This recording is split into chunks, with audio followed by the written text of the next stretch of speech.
28 kedutaan besar Israel di seluruh dunia ditutup, Zionis panik seluruh dunia ingin dan akui kemerdekaan Palestina.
"28 kedutaan Israel di seluruh dunia ditutup akibat ancaman Iran yang akan balas dendam dan menyerang terhadap Zionis imbas serangan udara yang menewaskan pejabat Garda Revolution di konsulat di Suriah."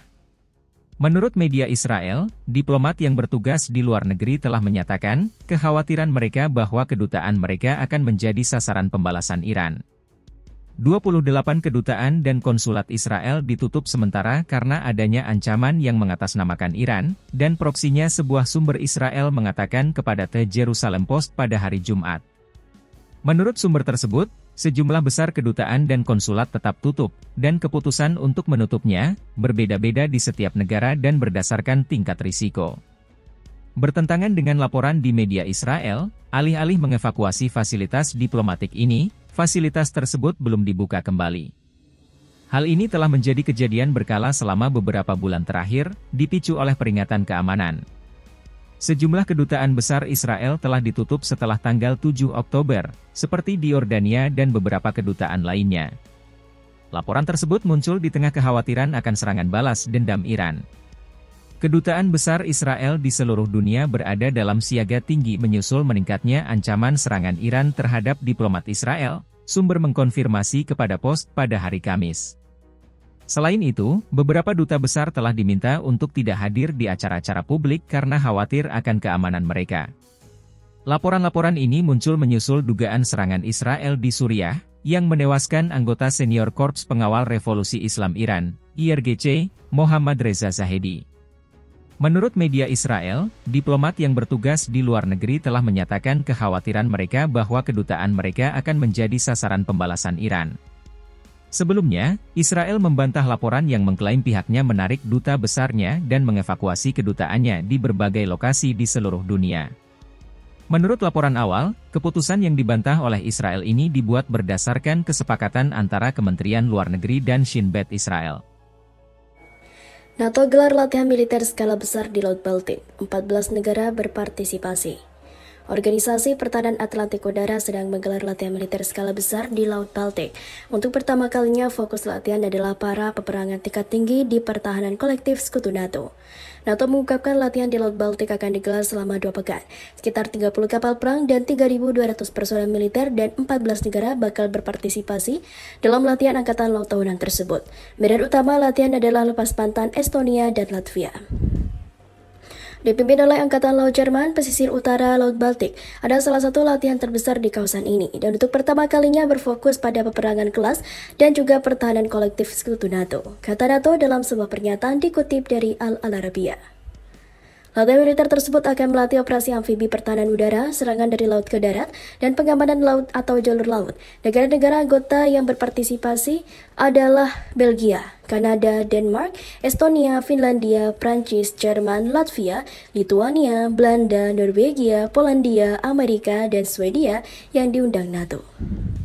Komandan Divisi Perang Jangkau atau Rancam Angkatan Laut Estonia, Letnan Kapten OTT Lenmets, mengatakan kepada Lembaga Penyiar Nasional ERR bahwa untuk pertama kalinya, pertahanan wilayah Laut Baltik dipraktikkan secara nyata. Pertama-tama, Anda harus merobos Laut Baltik. Pertama, Anda harus memenangkan pertempuran udara, lalu pertempuran permukaan, ucapnya. Pejabat juru bicara NATO Dylan White mengungkapkan saat ini terdapat 7 negara sekutu NATO yang berbatasan langsung dengan Laut Baltik.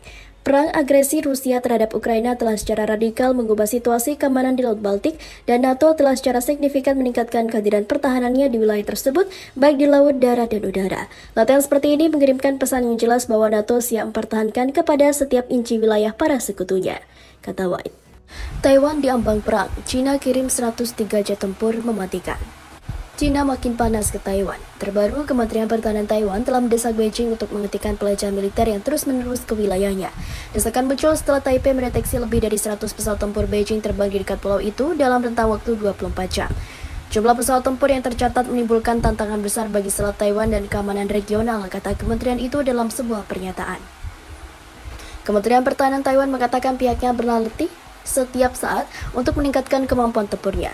Mereka menambahkan bahwa perdamaian di Selat Taiwan adalah kunci untuk menjaga stabilitas dan kemakmuran kawasan Indo-Pasifik. Pelecehan militer yang terus-menerus dilakukan oleh militer komunis dapat dengan mudah mengakibatkan peningkatan tajam dalam ketegangan dan memperburuk keamanan regional. Kami menyerukan kepada pihak berwenang Beijing untuk mengambil tanggung jawab dan segera menghentikan tindakan sepihak dan juga deduktif semacam ini, tambahnya. Menurut peta penerbangan yang disediakan oleh kementerian, 40 dari 103 pesawat tempur Cina melintasi garis median di Selat Taiwan yang memasuki zona identifikasi pertahanan udara yang dinyatakan sendiri oleh Taiwan. Sebanyak 40 serangan tersebut dilakukan oleh 10 jet tempur Su-30, 12 jet tempur J-10, 4 jet tempur J-11, 10 jet tempur J-16, 2 pesawat pengisingan bahan bakar udara Y-20, serta 2 pesawat peringatan dini dan kendali udara KJ-500. Rekor tertinggi pesawat tempur Tiongkok yang memasuki Adis Taiwan dalam waktu 24 jam dilaporkan ketika 56 pesawat melakukan serangan dalam satu hari. Adis diberlakukan secara sepihak dan berbeda dari wilayah udara kedaulatan yang menurut hukum internasional didefinisikan sebagai wilayah yang membentang sejauh 12 mil dari laut garis pantai suatu wilayah. Partai Komunis Cina yang berkuasa memandang Taiwan sebuah pulau berpendudukan 24 juta jiwa diperintah secara demokratik. Partai Komunis telah lama bersumpah bahwa pulau itu harus disatukan dengan daratan Cina jika perlu dengan kekerasan. Sementara pihak berwenang Taiwan dengan tegas menolak klaim teritorial Beijing atas pulau tersebut.